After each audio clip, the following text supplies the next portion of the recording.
Some Florida towns sell themselves in one photograph: blue sky, a palm tree, a for sale sign in a green front yard, and a price that makes a retiree from New Jersey gasp with joy. And then you move in, and you discover the thing the listing photo very carefully did not mention. The photograph shows you the palm tree. It does not show you what is under the palm tree, downwind of the palm tree, or headed toward the palm tree at 120 miles an hour every August.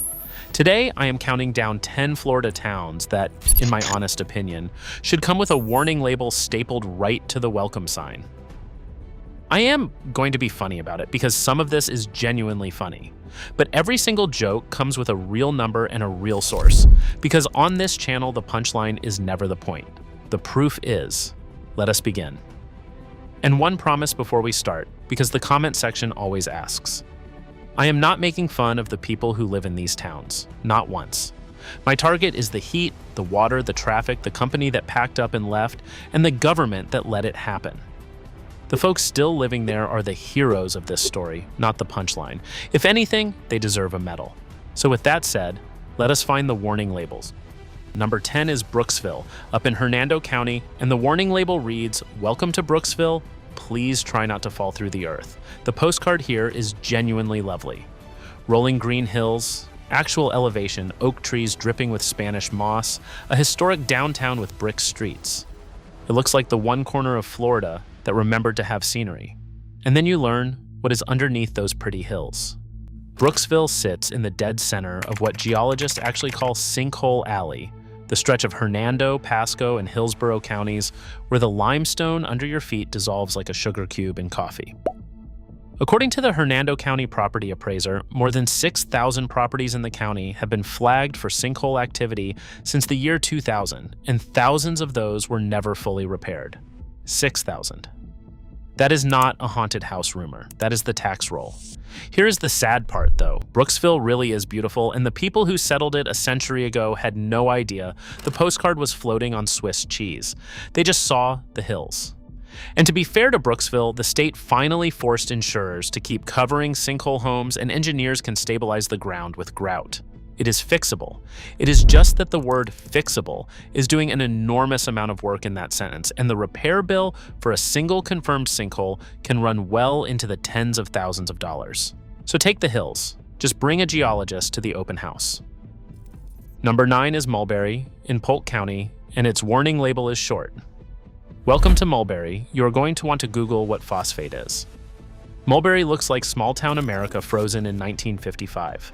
A water tower, a main street, a friendly wave. It even has an official nickname it is proud of. It calls itself the phosphate capital of the world, and it puts that on the sign.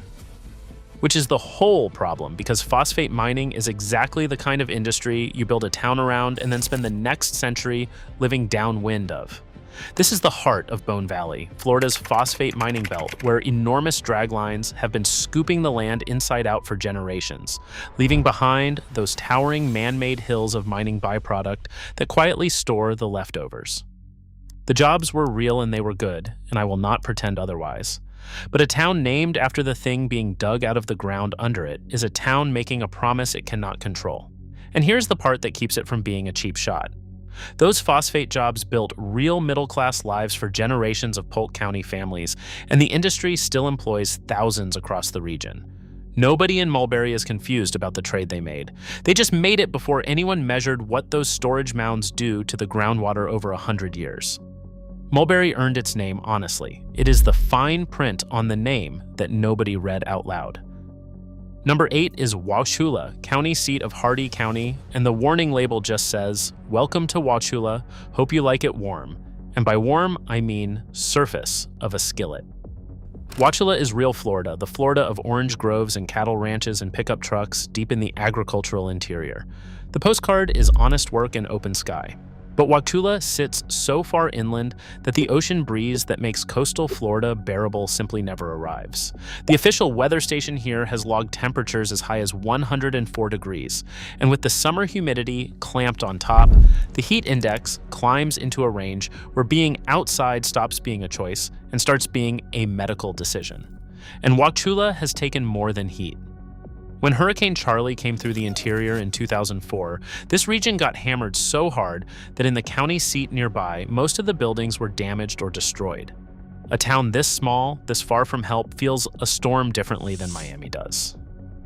So my sympathy here is real, because the people of Wauchula grow a lot of the food the rest of Florida eats. In weather, the rest of Florida would flee. And I mean that number seriously, not as a punchline. In a town where the median income sits far below the state average, a summer electric bill that runs a couple $100s a month just to keep a small house survivable is not a joke. It is a real slice of a real budget. The people here earn their living outdoors, in that heat, growing cucumbers and oranges and raising cattle, and then pay again to cool down from it at night. That is not a soft life. That is the hardest working corner of the whole state.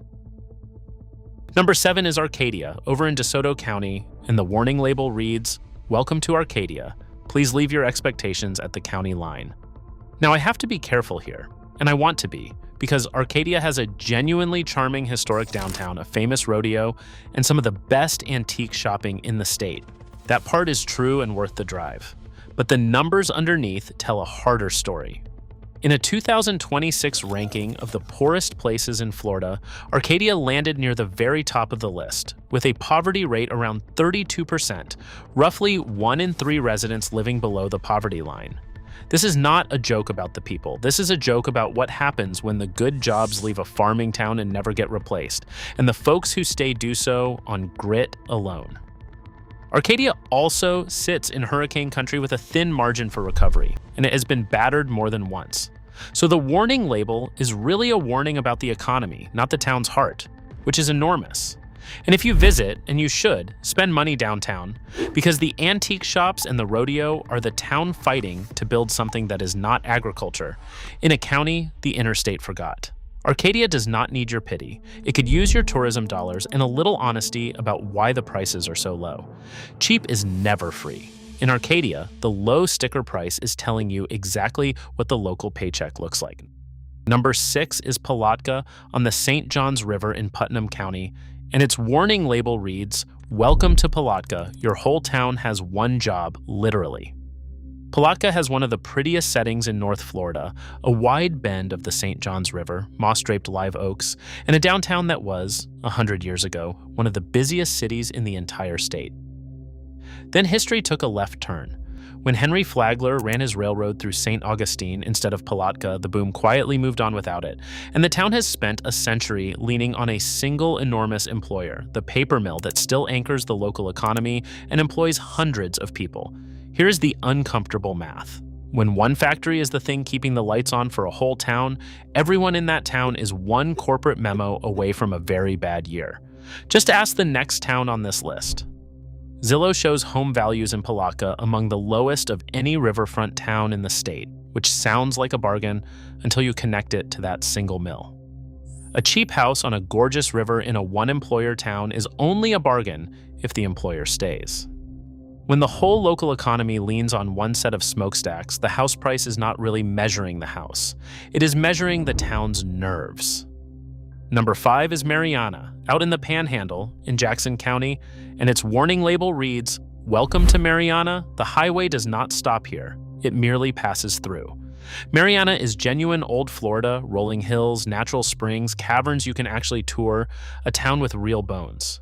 The postcard is lovely and largely undiscovered, but Marianna sits at a lonely crossroads far from any major city, and in 2018 it took a direct hit from Hurricane Michael, one of the most powerful storms ever to strike the Panhandle, which flattened the tree canopy and damaged much of the region.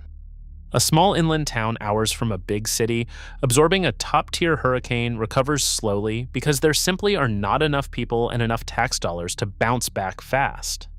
The folks there did it anyway, tree by tree.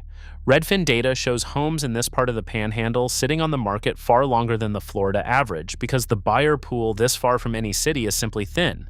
That slower market is a gift to a patient buyer and a trap for a seller who needs out fast. Marianna is not a warning against the town. It is a warning to know, before you buy, that the exit door here is narrow and it opens slowly. Number 4 is Okeechobee, on the north shore of the giant lake that shares its name, and the warning label reads, "Welcome to Okeechobee." The only thing between you and a very large lake is a very old pile of dirt. Okeechobee is a fishing and cattle town with a big sky and a bigger lake, and for anglers it is a genuine paradise. The postcard is a bass boat at sunrise. But that enormous lake right next door, Lake Okeechobee, is held back by the Herbert Hoover Dike, an earthen structure that spent years on the federal government's list of most at-risk dams in the country, before a multi-billion-dollar rehabilitation. The work has made it far safer, and I want to say that clearly. But living in a town whose safety depends on the ongoing maintenance of a wall of packed earth is a particular kind of Florida faith. The lake also floods and fouls with algae in bad years, which is its own separate headache. And the honest note underneath the joke is that the dike rehabilitation really did work, and the town is far safer than it was a decade ago. But safer is not the same as forgettable.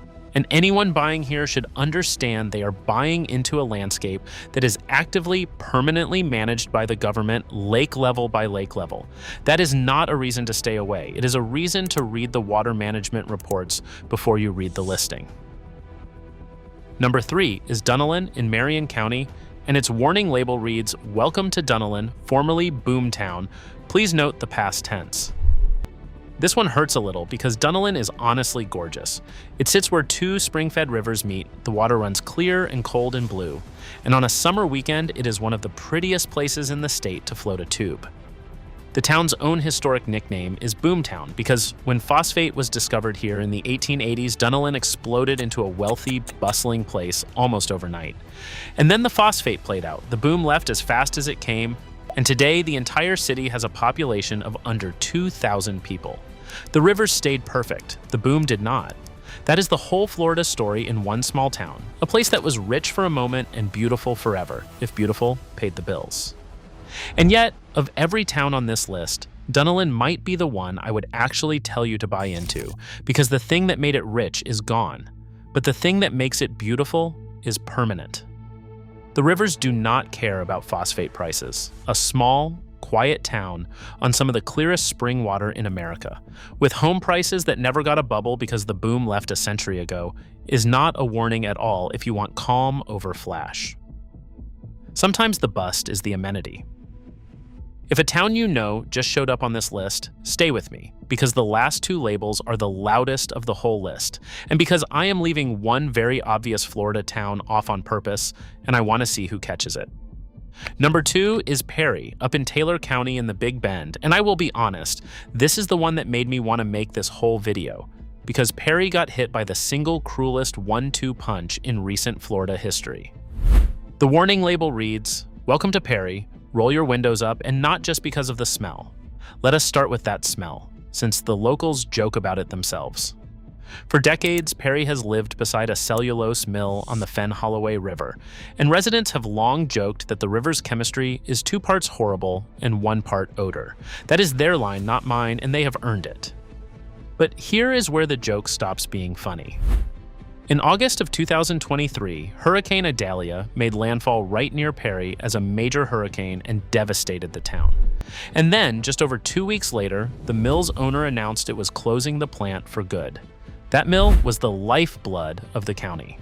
According to University of Florida economists, the shutdown cost the area nearly 2,000 jobs and close to $10 million a year in taxes, in a county where 1 in 5 people already lived below the poverty line.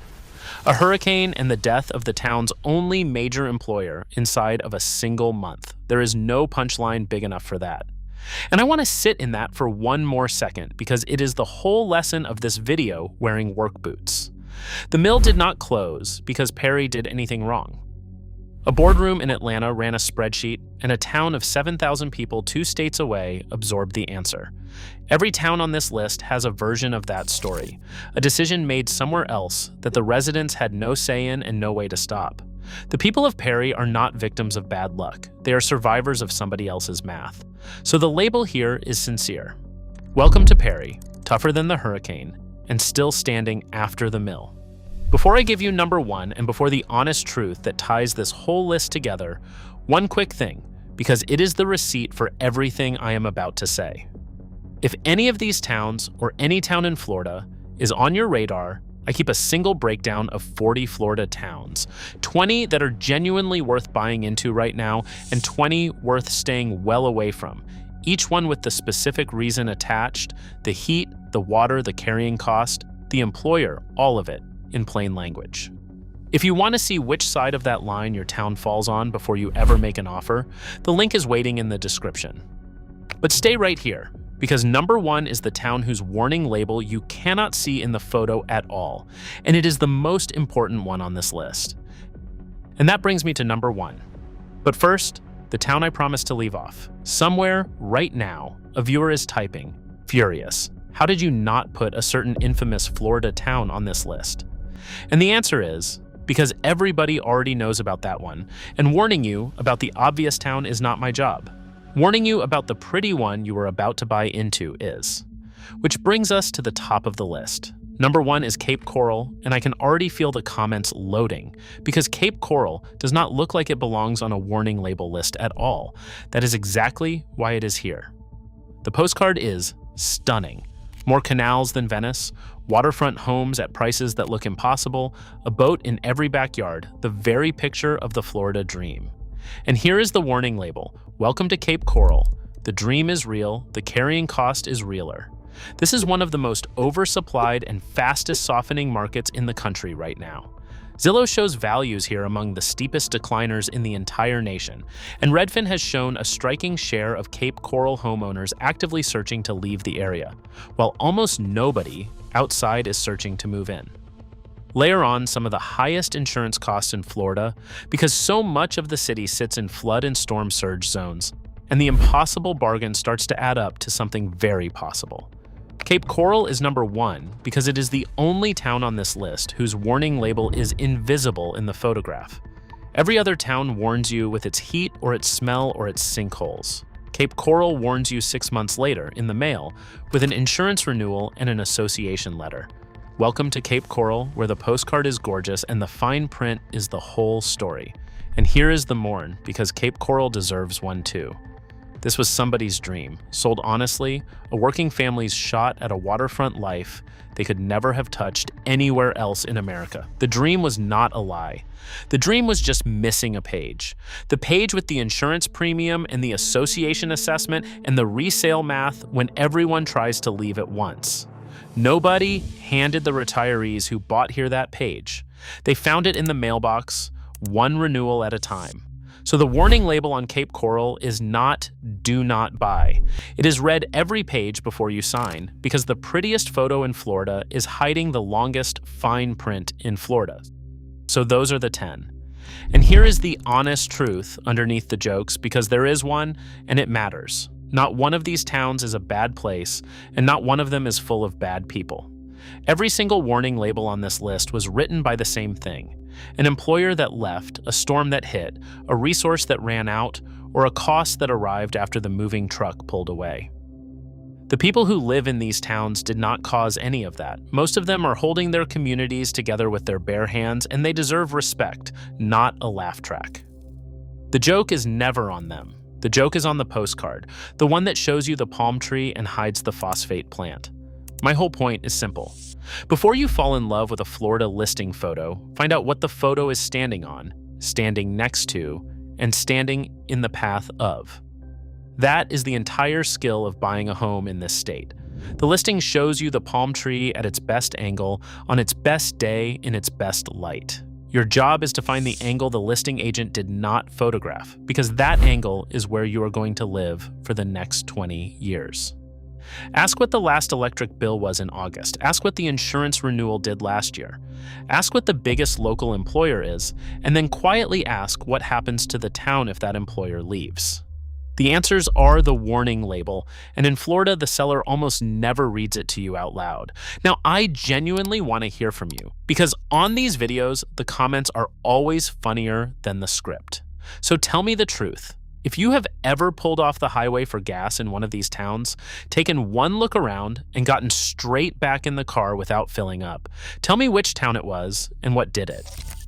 Drop the name of the Florida town you think deserved a warning label more than any of mine, because I left an obvious one off on purpose, and I already know 1,000 of you are typing its name right now. Go ahead, prove me right. And if you are a native of one of these towns and can roast it better than I did, please do, because nobody roasts a Florida town like the person who grew up in it. And if this made you laugh and think at the same time, hit the like button and subscribe, because the companion to this one is already coming, and it is the exact opposite. Next, I am naming the 10 Florida towns that should come with a gold star instead of a warning, the quiet, well-run little places where the biggest problem is that nothing ever happens, which, after a list like this one, sounds a lot like paradise. Those are the ones I would actually move to, and we will find them before the rest of the country does.